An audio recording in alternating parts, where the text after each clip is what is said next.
hello guys welcome to daily Assam जब अपनी कि অসম सरकार চাকৰিৰ বাবে ওয়েট কৰি আছে নেকি যদি হয় তেনেহলে আছে খবৰ কিয়নো ইতিমধ্যে অসম ৰাজ্যিক দুৰ্যোগ ব্যৱস্থাপনা কৰ্তৃপক্ষৰ তৰফৰ পৰা আপোনাৰ 3টা জিলা পৰামৰ্শদাতাৰ পোষ্ট মুকলি হৈছে যাৰ দৰমহা আপোনাৰ ষ্টাৰ্ট হ'ব 70000 টকাৰ পৰা প্ৰতিমাহ এই সকলোখিনি ডিটেইলছ জানিবলৈ এই ভিডিঅ'টো সম্পূৰ্ণৰূপে চাই থাকক কেনেকৈ আবেদন কৰিব লাগিব কি ডকুমেন্টছ লাগিব আৰু অফলাইন যোগে আবেদন কৰিব লাগিব না অনলাইন যোগে সকলোখিনি ডিটেইলছ এই ভিডিঅ'ত আমি আলোচনা কৰিম আৰু আপুনি সকলোখিনি ডিটেইলছ আৰু যদি jobs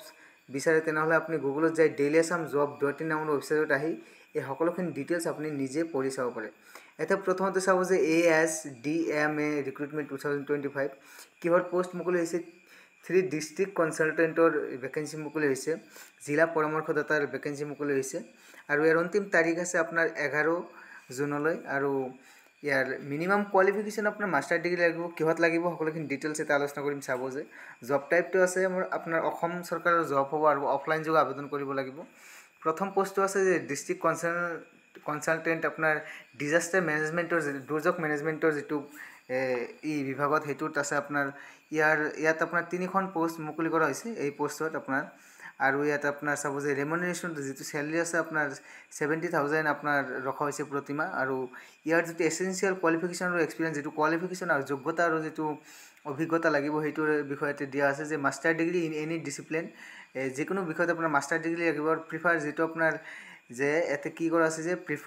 প্ৰিফাৰেবলি in disaster management social work sociology geography agriculture আপোনাৰ এতে কোৱা আছে যে এগ্ৰিকালচাৰ জিওগ্ৰাফি সোশিयोলॉजी এই বিভাগত যদি আপোনাৰ মাস্টাৰ ডিগ্ৰী থাকে তেনেহলে তাক প্ৰিফাৰেন্স দিয়া হ'ব আৰু আপোনাৰ ক্যান্ডিডেটৰ এতে এক্সপেৰিয়েন্সৰ কথা কৈছে যে candidate should have minimum post qualification experience of 5 years in relevant field of disaster management যে আপনার disaster management বিভাগত আপনার relevant fieldত এই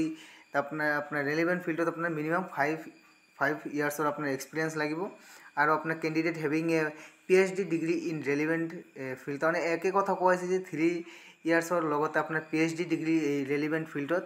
লাগিব আৰু আপোনাৰ এজ লিমিটটো দিয়া আছে আপোনাৰ 65 ইয়াৰ্স লৈ এজ লিমিট যে 65 বছৰলৈ আপোনাৰ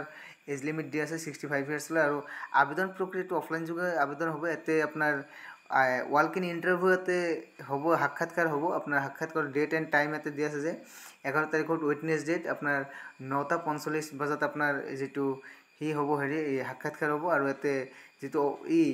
আপোনাৰ সাক্ষাৎকাৰৰ যেটো স্থান এতে দিয়া আছে যে Assam state disaster management authority আৰু আপোনাৰ এনসিলি ব্লক 1 এতে যেটো আপোনাৰ দিয়া আছে জনতা ভৱন দিছপুৰ গুৱাহাটী এতে পিন নম্বৰটো আছে এই এড্ৰেছত যায় আপুনি সকলোখিনি ডিটেইলছ সাবমিট কৰিব লাগিব লগতে আপোনাৰ এতে দিয়া আছে অফিশিয়াল নোটিফিকেশনটো দিয়া আছে আপুনি সকলোখিনি নিজে পঢ়ি আহি আপুনি নিজে ডাউনলোড কৰি ল'ব পাৰে এই ডেইলি আসাম জব নামৰ ৱেবছাইটত আহি ধন্যবাদ